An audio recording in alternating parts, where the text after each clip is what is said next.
The United Kingdom will be outside the EU single market and customs union in little over 7 weeks' time.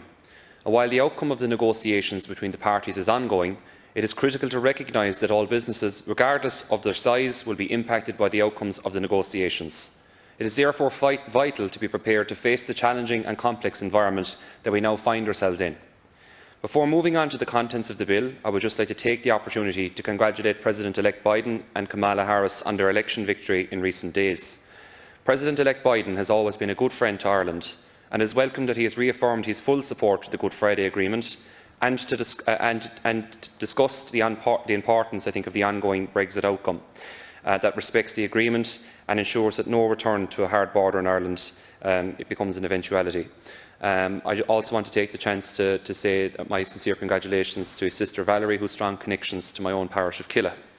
It is also welcome that the President-elect recognises that any trade deal between the US and the UK must be contingent upon the agreement and preventing the return of a hard border,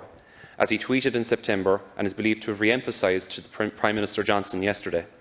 Firstly, ensuring that the custom facilities will not apply to trade between Ireland and Northern Ireland under the Ireland-Northern Ireland Protocol must be upheld to avoid a hard border on this island. However, the relationship between Ireland and Great Britain will change as custom controls will be applied to the movement of goods between Ireland and Great Britain.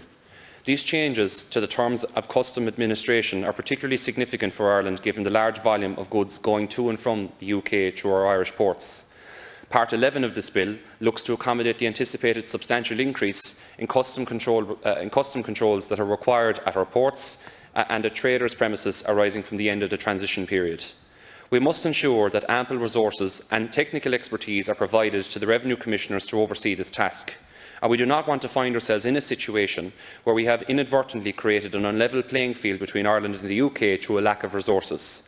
Making it a fence where truck drivers entering the state, exiting the state, should I say, exits a custom port without obeying an instruction given to him or her by the Revenue Commissioners necessarily, I think, is probably an issue that does need to be addressed. There needs to be additional powers established and additional facilities to be provided to customs so they can properly police that after having years of a free trade system. The UK land bridge is also essential to ensure a robust customs regime is in place, and it is estimated that there is approximately 150,000 land bridge movements annually, with an estimated value of £18.2 billion in goods. A significant portion of the goods using the land bridge are agri-food goods, such as fresh fish, with a short shelf life, making the UK land bridge the most viable route to the market. The UK's accession to the Common Trade Convention is welcomed, and such a system should allow the EU goods to move under the transit through the UK without undergoing full customs import and export formalities on entry and exit, which is critically important, Minister. While I understand that the bill before the House today can only Brexit-proof the arrangements that are within our control, nevertheless, we should be constantly working towards making sure that our exporting community is ready to adapt to the situation that we find ourselves in only 7 weeks' time. I recognise that the Government has undertaken substantial arrangements and engagements at a political and official level across the EU to ensure that EU goods moving under the transit via the land bridge are not subject to additional unnecessary checks and controls, to ultimately ensure that once the necessary controls are implemented, that transit goods will be green-lighted and permitted to leave ports. As a person who grew up in a farming household, I am very conscious that the farming community will be very hard hit by both on the exports front with the UK and other potential ramifications of Brexit, what that will mean for our trading relationships with other EU markets. The UK is Ireland's largest market for fresh food and drink, with 40% of our exports destined for the UK in that particular sector. In 2016, last count Corla, 34% of Ireland's dairy exports went to the UK, representing 53% of cheese exports, 29% of butter exports and 12% of skim milk powder. Exports of cheddar cheese were 78,000 tonnes, representing 82% of all cheddar imported by the UK in 2016.